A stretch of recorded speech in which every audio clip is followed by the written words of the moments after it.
నమస్కారం, welcome to I dream ధర్మ మార్గం కార్యక్రమానికి స్వాగతం. నేను మీ విజిత.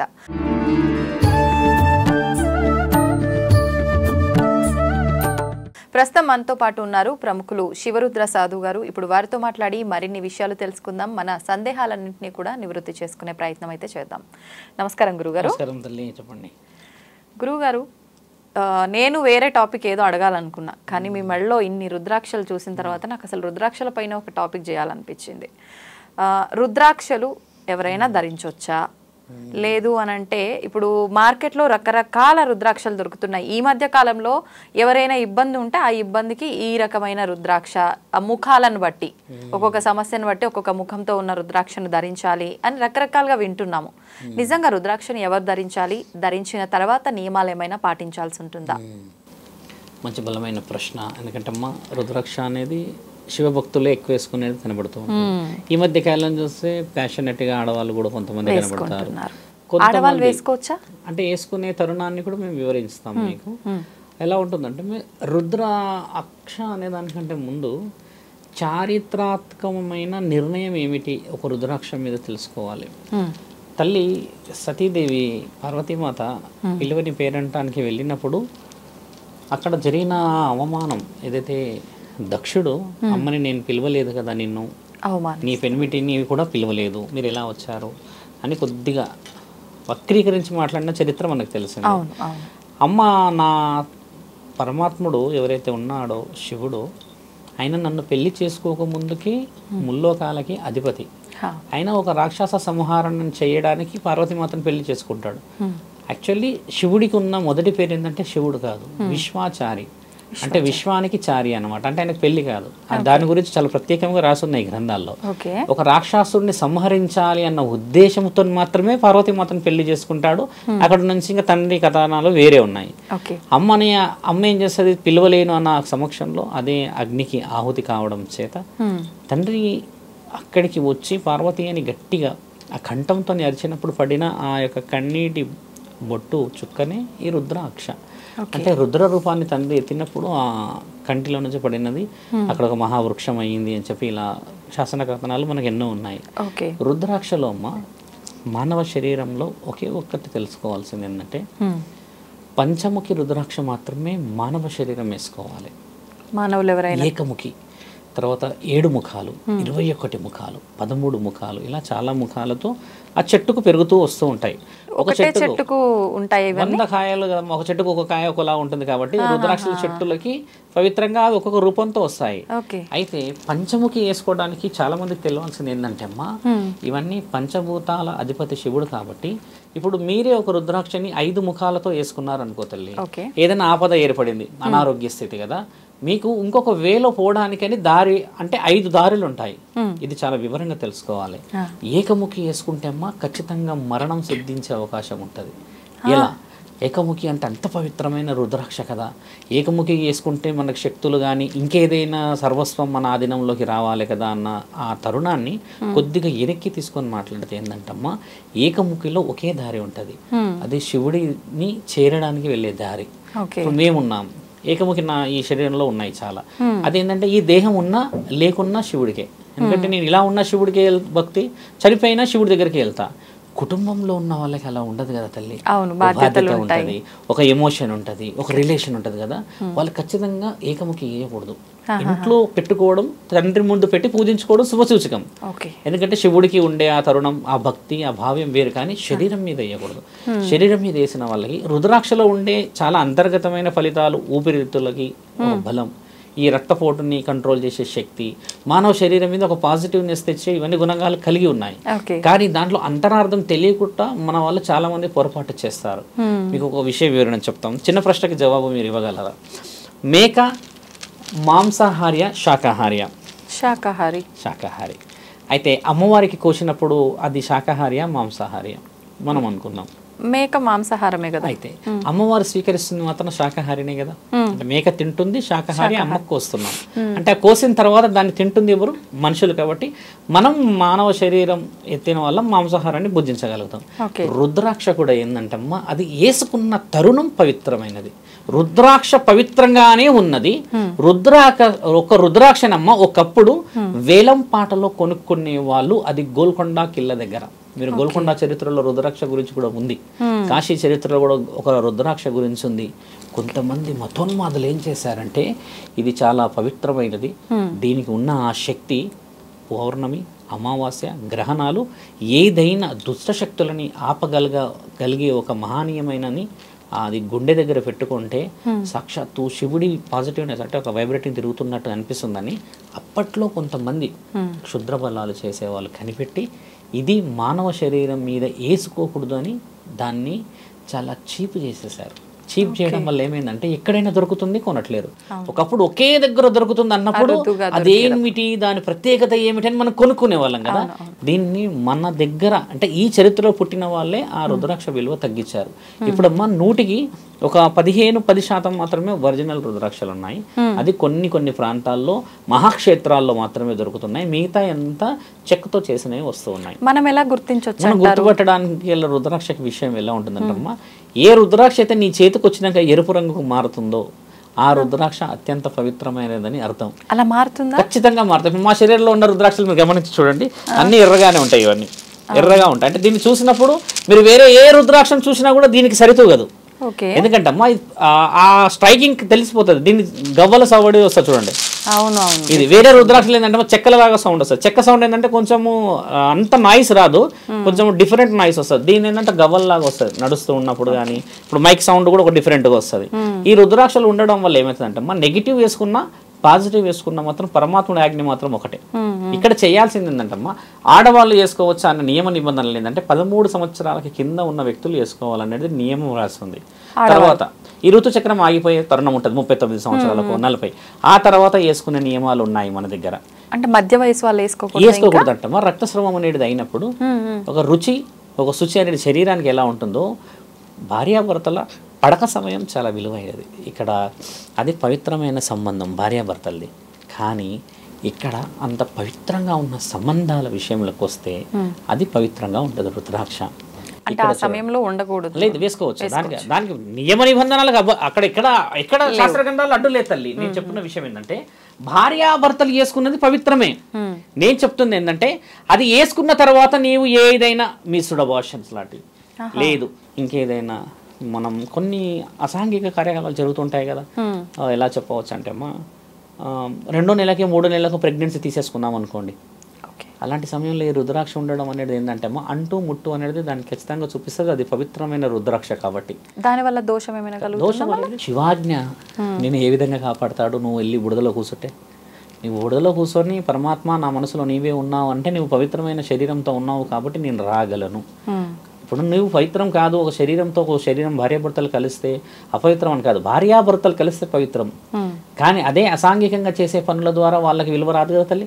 అలాంటి విషయంలో ఆ రుద్రాక్షని వేసుకొని నీతో పాటు ఒక పవిత్రమైన స్థలాన్ని కూడా నువ్వు ఇబ్బంది పెట్టిన దాన్ని అవుతావు. కాబట్టి ముట్టు అంటే ఏంటంటమ్మా, బయట నుంచి. అంటు అంటే శరీరం నుంచి వచ్చింది. అంటుకు ఏ శాస్త్ర గ్రంథాల్లో ఎక్కడ కూడా రాసి లేదు మీరు అంటుకుంటే ఈ విధంగా చెడిపోతారని. కానీ ముట్టుకోవడం అనేది ఒక మగవాడు ఆడపిల్లని ముట్టుకున్నాక ఆ గర్భం దాల్చి 9 నెలలు మోసిన ఆ బంధానికి విలువ. కానీ నీకు ఒక పురుషుడి వల్ల వచ్చిన కలయికతో 45 రోజులకు 30 రోజులకు ఏదైనా పిల్స్ వేసుకొని ఇంకేదైనా చేసే కొన్ని కార్యక్రమాలు ఉన్నాయి కదా, ఇది అత్యంత అపవిత్రమైనది. అలాంటి సమయంలో ఈ పని చేయవు కదా. ఇంత బోల్డ్గా మీకు ఎందుకు చెప్తున్నా అంటే అమ్మా, చాలా మంది చేసే మిస్టేక్ ఇదే. ముట్టు అని పెద్దవాళ్ళు అన్నారు, అంటూ అని పెద్దవాళ్ళు అన్నారు, కానీ దాని అర్థం చెప్పలేదు చూడమ్మా. ఇప్పటికీ చాలా మంది ఆడపిల్లలకు తెలియదు, పెద్దవాళ్ళకి తెలియదు, కానీ దాంట్లో ఉన్న అంతరార్థం అది. ప్రెగ్నెన్సీ వచ్చినాక అమ్మ మన హిందూ సంప్రదాయంలో అదొక పంట పొల. ఒక పొలాన్ని మనం ఎంత విలువగా చూసుకునే వాళ్ళం అనేది చేసేవాళ్ళు. కొన్ని పంట పొలాలు అయిపోయినాక 21 రోజు కార్యక్రమం పెట్టడానికి గల ముఖ్యమైన కారణం ఏంటంటమ్మా, ఆవిడ రక్తస్రావం ముట్టుతోని వచ్చింది కాబట్టి ముట్టుకోరాలి. బాగా గుర్తుపెట్టుకుని. అంటూ అనేది శరీరంకి వచ్చిన తర్వాత ఈవిడ శరీరంలో 21 రోజుకి రక్తస్రావం ఆగిపోతుంది. ఈ ప్రెగ్నెన్సీ ఆఫ్టర్ ప్రెగ్నెన్సీ అంటున్నా. ఆ 21 తర్వాతనే ఈ పూజ చేయాలి. ఈ పూజ పేరు పెట్టే కార్యక్రమాలను 20 రోజుల కంటే ముందు కూడా చేసినా తప్పులేదు అక్కడ. కానీ శరీరం అనేది ఒక మగ పురుషుడి ద్వారా వచ్చి ఆ గర్భాన్ని ఈవిడ తీసుకోవడం చేత ఆ యొక్క వివరణ 21 రోజుకు అయిపోవడం చేత పవిత్రంగా పోయే తరుణం. ఇది ఎంతమంది ఆడపిల్లలకి ఈరోజు తెలుసు చెప్తున్నారు? చెప్పట్లేరు. 21 రోజులు అనేది ఎందుకు అనేది ఎవరికి తెలియదు. రుద్రాక్షలు ఆడపిల్లలు కూడా ఒళ్ళంతా వేసుకోవచ్చు, మగ పిల్లవాళ్ళు ఒళ్ళంతా వేసుకోవచ్చు. శివుడికి ఆజ్ఞ ఒకటే ఏముందంటమ్మా, నా మనస్సు మీ మనస్సులు చేరడానికి ఉన్న ఒకే ఒక్క మార్గం అంతఃకరణ శుద్ధి. అంతేకాని రుద్రాక్షలు వేసేసుకొని నువ్వు అది చేసావు, రుద్రాక్షలు లేకుండా ఇది చేసావు అనేది లేదు. ఎందుకంటే ఈశ్వరుడి యొక్క మరో నామమే నరుడు. నర రూపంలో ఉన్నవాడే ఈశ్వరుడు. సహజంగా మాట్లాడే మాట కదా. కాబట్టి ఏంటంటే ఈశ్వరుడు పెట్టిన నియమ నిబంధనలకి రుద్రాక్ష ఎక్కడా లేదమ్మా. కొంతమంది భక్తులు ఏం చెప్తారంటే రుద్రాక్ష వేసుకున్న వాళ్ళు ఈ విధంగా వెళ్ళాలి, రుద్రాక్ష వేసుకున్న వాళ్ళు ఈ విధంగా వెళ్ళాలి అని నేను చెప్తానమ్మా. అదే రుద్రాక్ష వేసుకున్న వాళ్ళు ఎంతమంది పవిత్రంగా ఉన్నారో చూపించండి. రుద్రాక్ష వేసుకున్న వాళ్ళు పవిత్రం కారు. ఇక్కడ రుద్రాక్షాన్ని పెట్టుకొని చేసే పనులు పవిత్రంగా ఉండాలి. శరీరంలో వేసుకోగానే పవిత్రంగా అయిపోతాం మా తల్లి. ఇప్పుడు 1100 రుద్రాక్షలు. ఆ 1100 రుద్రాక్షకు ఒక అర్థం ఏమిటంటే 1100 రుద్రాక్షలు అంటే 1100 అనేది రుద్ర సంకేతం అనమాట. అది నా పేరు పైన తీసినది. ఎవరికైతే 1100 రుద్రాక్షలు శరీరం మీద ఉంటాయో వాళ్ళు రుద్ర అన్న నామాన్ని పిలువబడతారని శాస్త్ర గ్రంథాల్లో రాసి ఉంది. అందుకని మా గురువు మాకు ఇచ్చారు. ప్రతిరోజు ఉంటాయి, హ్యాపీగా ఉంటాయి. స్నానం తీసేటప్పుడు తీసేస్తాను, ఒక రుద్రాక్ష పెడతాను, మళ్ళీ తర్వాత మళ్ళీ వేసేసుకుంటాం. అలా దానికి నియమాలు ఉన్నాయి. ఒక రుద్రాక్ష వేసేదానికి ఒక పేరు ఉంది, ఒక మాల వేసేదానికి. అలా 1100 రుద్రాక్ష ఒక క్షత్రియ గుణం ఉందన్నమాట. ఇప్పుడు నాలాగా బొట్టు ఎవరు పెట్టరు, మీరు గమనించండి. చాలా మంది భక్తులు నాకంటే బలంగా పెట్టే వాళ్ళు ఉన్నారు. నేను ఖచ్చితంగా ఇటువైపు అటువైపు పెట్టి మధ్యలో పెడతా. మధ్యలో పెట్టడానికి కూడా కారణాలు గురువు నుంచి వచ్చే సిద్ధహస్తత్వం అంటారు దాన్ని. క్షత్రియులు మాత్రమే పెట్టాలి అంటారు. ఇప్పుడు మీ వంశం వేరు కదా స్వామి, మీరు ఉన్న తరుణాలు వేరు కదా, మీరు పెరిగిన వాతావరణం వేరు కదా, మీరు క్షత్రియులతో ఎలా పోరుస్తున్నారు అని అంటే అమ్మ, అఘోరతత్వం తీసుకున్న వాళ్ళు క్షత్రియులు. వాళ్ళకి శరీరంతో పుట్టుక అవసరం ఉండదు. ఆత్మలతో పరమాత్ముడు శరీరాన్ని ఎంచుకుంటాడు. ఇప్పుడు చూసాం బ్రాహ్మణత్వం ఉంది, వంశపారంపర్యంగా బ్రాహ్మణత్వం వస్తుంది. గుడికి సంబంధించిన వ్యక్తులు గుడిలో పూజల్లో ఉంటారు. అఘోరతత్వం ఏంటంటమ్మా, ఎక్కడో కాశీలో పుట్టినోడు శ్మశానంలో పెరగాలి, ఎక్కడో ఆంధ్రలో పుట్టినోడు కాశీలో వెళ్ళి శ్మశానంలో పెరగాలి అనేది ఆయన అంత ఆత్మతోని పరమాత్ముడి ఆత్మ లీనం చేసి తీసుకొచ్చి పెట్టుకున్నది అఘోరతత్వం. అది క్షత్రియ తత్వం. ఎందుకు క్షత్రియ తత్వం అంటమ్మా, ఎక్కడైతే అధర్మం ఆడపిల్లకి విలువ అనేది తగ్గిందో అక్కడ విరుచుకపడేవాడే కారణ జన్ముడు. మేము గతంలో 100 సార్లు ఏం చెప్పానంటే, అఘోర చేసిన పని అంతమ్మా చరిత్రలో స్త్రీని కాపాడాడు. మీరు వెనక్కి వెళ్ళి చూడండి, శివభక్తులు అన్న విషయానికంటే ముందు వాళ్ళకి నేర్పించిన గుణం మన ఇంటి సంపద స్త్రీ. గతంలో కూడా ఇంటర్వ్యూలో చెప్పాము. ఆ స్త్రీని కాపాడడానికి పుట్టిన వాళ్ళు ఖచ్చితంగా ధైర్య సాహసాలు నేర్పిన తర్వాతనే ఆయన శరీరం వదిలిపెట్టిన వాడే ఉన్నవాడే వస్తాడు కదమ్మా. దానికి గురుతత్వం నుంచి వస్తాయి, గురువులు స్వీకరించిస్తారు. అలాగే చాలా మంది గురువుల దగ్గర శిష్యులు ఉన్నారు. ఒక్కొక్కరికి ఒక్కొక్కటి ఇచ్చి ఒక్కొక్కరికి ఒక్కొక్క క్షేత్రాన్ని చెప్పారు. ఇప్పుడు మేము కేదార్నాథ్ కట్టడానికి గల ముఖ్యమైన కారణం కూడా ఏంటంటమ్మా, అదొక క్షేత్రానికి పరమాత్ముడు ఇచ్చిన ఆశ. మీ ప్రాణం, మీ యొక్క శరీరం అది కట్టిన తర్వాత వదిలిపెట్టినా పర్లేదు, అది కట్టేంత వరకు అహర్నిశల ప్రయాణం భిక్షాటన చేస్తూ తిరుగుతూనే ఉండాలి. అంటే ఒకటి నియమాన్ని పాటించాం. ఇప్పుడు ఇన్ని రుద్రాక్షలు పెట్టుకొని నేను భౌతి భిక్షాందేహి అంటమ్మా, ఇంతవరకు నన్ను భిక్షాటకుడిలాగా ఎవరు చూడలేరు. ఇంటి ముందుకు ఎవరో వచ్చారు అన్న ఆలోచనతోనే హడావిడిగా వచ్చి వాళ్ళు ఇచ్చే ₹1 ₹2 కూడా నేను ఇలా తీసి ఒళ్ళ పట్టుకొని వెళ్తాను. అలా ఇవ్వడానికి చాలా ఇబ్బంది పడతారు వాళ్ళు. అలా ఇయ్యం సమయమేమో అని ఇస్తాము చేస్తాము. నేను ఇలానే డైరెక్ట్గా పట్టి అడుగుతాను, భౌతి భిక్ష అని అడిగితే వాళ్ళు అలా వేస్తారు. వేసినప్పుడు అది ఇచ్చేది అత్యంత పవిత్రమైన భిక్ష అమ్మ. ఇప్పుడు చాలా మంది చాలా విధాలుగా అడుగుకుంటారు. శివతత్వం భిక్ష తీసుకునేది అలాగా. కొంతమంది తినండి అంటారు, కొంతమంది కూర్చోపెడతారు, లేదా కొంతమంది డబ్బులు ఇస్తారు కదా. ఈ శివరాత్రి 45 డేస్ నేను ఖచ్చితంగా భిక్షాటనకే వెళ్తాను. వెళ్ళినప్పుడు వచ్చి ఆ డబ్బులన్నీ జోలేలో పెట్టి ఒక దగ్గర అన్నీ గ్యాదర్ చేస్తూ ఉంటాను. ఇవన్నీ గుడి కింద పెట్టాలన్న కోరిక మాది. ఎందుకంటే ఎందరి జీవితాల నుంచి వచ్చిన వాళ్ళ యొక్క కష్టం, వాళ్ళ యొక్క పాపం, వాళ్ళు ఎన్నో విధాలుగా పడుతున్న ఆ బాధలు, దుఃఖాలు నీ చెంతకు చేరిన తర్వాత సుఖమన్న కలగాలి, బాగుపడాలి. కొంతమంది పెళ్ళిళ్ళు కావు, కొంతమందికి ఉద్యోగం రాదు. ఇలాంటివన్నీ ఒక రుద్రాక్ష వేసుకోవడం చేత మన ఈ శరీరం నుంచి అన్ని కణాలు పవిత్రమవుతాయి తల్లి. శరీరం నుంచి వచ్చింది కాబట్టి శరీరం మీద ఉండాలి ఇది. ఎందుకంటే శివుడి కంటి నుంచి పడ్డది. శివుడు ఇచ్చింది ఏంటంటమ్మా, రుద్రాక్ష మానవులకి ఉట్టిగా వేసుకోమని ఇవ్వలేడు. నేను మీ అందరితో పాటు ఉన్నా అని దానికి ఇచ్చాడు. మీరు అన్న ఈ డీపెస్ట్ క్వశ్చన్ చాలా విలువైనది. దానికి వక్రీకరించిన వల్ల 100 మంది ఉన్నారు. ఒక స్టూడెంటే క్లాస్ ఫస్ట్ వస్తాడు, మిగతా వాళ్ళందరూ ఆ స్టూడెంట్ని ఎలా ఎత్తిపొడుస్తారమ్మా? సేమ్ అదే విధంగా శాస్త్ర గ్రంథాల్లో కూడా చెడు చేసిన వాళ్ళు వందల్లో ఉన్నారు. ఇప్పుడు మన వాళ్ళు ఈ రుద్రాక్ష ధరించడం వరకు బాగానే ఉంది, ప్రతి ఒక్కరు ధరిస్తున్నారు. ఆ ధరించే ముందు కూడా పూజలో పెట్టి ఏమైనా అలా పూజ చేసిన తర్వాత వేసుకోవాలా? ఎలా అంటే అమ్మా, ఒక రుద్రాక్షని ఏం చేస్తారంటే గురువు తత్వం ఉన్న వాళ్ళు వేసుకోవాలి. గురువు నుంచి కొంతమంది సిల్వర్ వేస్తారు, సిల్వర్ వేసుకుంటే ఆయన గురువు అని అర్థం. సిల్వర్తో కూర్చునే ఉంటాయి రుద్రాక్షలు, కొంతమంది మెడలో ఉంటాయి, గమనించండి. అలా సిల్వర్ ఉండి వేసుకున్న వాళ్ళు గురు స్థానంలో ఉన్నారు అని అర్థం. ఇప్పుడు కొంతమంది ఉంటారు, ఇప్పుడు మీరే ఉన్నారు, మీ అబ్బాయికి వేయాలనుకున్నారో మీ అమ్మాయికి వేయాలనుకుంటామా, ఒక పురోహితుడి దగ్గరికి వెళ్ళి వేసుకోవాల్సిన అవసరం లేదు. అక్కడ శివుడి పైన అలా మెడలో వేసి ఒక లింగం చెట్టు కొంచెం అభిషేకంతో నీళ్లు పోసి అది వేసేసుకున్నామంటే సాక్షాత్తు శివుడి యొక్క ఆశీర్వాద బలం మనకు వచ్చేసినట్టే. శివలింగానికి మన దగ్గర పవిత్రత ఉంది కదా. ఇప్పుడు కుదరదు, మీరు పంతుల దగ్గర పోయి వేసుకోవాలంటే కుదరదు, గురువే వేయాలని లేదు కదమ్మా. రుద్రాక్ష అనేది బయట అంబేంత వరకే అది పవిత్రంగా ఉండదని అర్థం. ఒక్కసారి శివుడి మెడలోకి వెళ్ళి మళ్ళీ మన మెడలకు వచ్చిందంటే దానికి శక్తి వచ్చేసినట్టే. ఒక్క రుద్రాక్ష వేసుకున్నవాడు శివుడితో సమానం. శివుడితో మాట్లాడితే వచ్చే ఆ విలువ మళ్ళీ అదే తరుణం శివుడు మనతో చూస్తాడు. శివభక్తులకి కొంచెం పొగరు ఎక్కువ అని శాసన గ్రంథాల్లో రాసి ఉంది కూడా. ఎందుకంటే అమ్మా, శివుడిని చూసినా శివభక్తులు చూసినా ఒకటే, నా భక్తులతో ఏ దేవాది దేవతలకి మాట్లాడే అధికారం లేదు, నేనే స్వయంగా మాట్లాడతాను శ్రీశైలం బ్రహ్మరాంబిక దగ్గర కూర్చొని కలియుగం అంతమైనప్పుడు అని రాస్తుంది శివపురాణంలో. అంటే ఆయన భక్తులతో ఆయనే మాట్లాడుకుంటాడు కాబట్టి ఆయన విధాత అనేది దానికి కూడా చాలా లైవ్ ఎగ్జాంపుల్. ఎందుకంటే శివభక్తులు ఏంటంటమ్మా, ఎక్కడ చూడండి వాళ్ళ కోపమే ఉంటుంది, ఎవరు కూడా శాంతంగా ఉండరు. ఎందుకంటే ఆయన ఇచ్చిన తత్వమే అది. అహింసను చేయాలి, అంతేగాని అహింస చూసుకుంటూ కూర్చుంటే ఇంకా అవతల వ్యక్తికి ఏమొస్తుందమ్మా? ఇక నువ్వు నిన్ను పిచ్చోడ్లాగా అనుకుంటారు, మాలేసుకొని ఇక నువ్వు కూర్చొని ఎందుకమ్మా? చాలా మంది అడిగారు, ఏంది త్రిశూలం పట్టుకొని తిరుగుతారు అని. అంటే నేను ఈ బొగలు కొడతా ఎవరైనా ఎక్కువ మాట్లాడితే అని ఇట్లా చెప్తే నవ్వుతారు. ఎందుకు పట్టుకొని తిరుగుతారు? నిజంగా ఇదేంటంటే శివ భక్తుని కాబట్టి అది చూపించడానికని. పట్టుకుంటేనే భక్తి ఉన్నట్ట అలా ఉండదు. ఎందుకంటే మేము ఇప్పుడు ఇది మీరు పట్టుకొని పోలేరుగా రోడ్డు పైన. నేను ఇలా ఉన్నాను కాబట్టి, శ్మశానంలో ఉంటాను కాబట్టి, నేను ఒక సాధువుని కాబట్టి, నాకు ఒక గురు సాధన, ఒక లక్ష్యం, ఒక అఘోర విద్యలన్నీ సాధించుకున్నాను కాబట్టి ఇది నా ఆయుధం. ఇది ఎందుకు ఇది ఆయుధం? మీకు శివుడి కంటే గొప్ప వాళ్ళ మీరు అనవచ్చు. మీరు శివుడు కాదు కదా, మీరు ఒక మామూలు భక్తులు కదా. అంటే అన్యాయం జరిగిందంటే ఆయుధం వాడాల్సిందే ఎక్కడైనా. మేము కూర్చున్న దగ్గర ఆడపిల్లలకి ఎక్కువ రెస్పెక్ట్. అమ్మ అన్న మాట లేకుండా నేను ఇంతవరకు ఒక ఆడపిల్లని పేరుతో పిలవలేను, మాట్లాడలేను.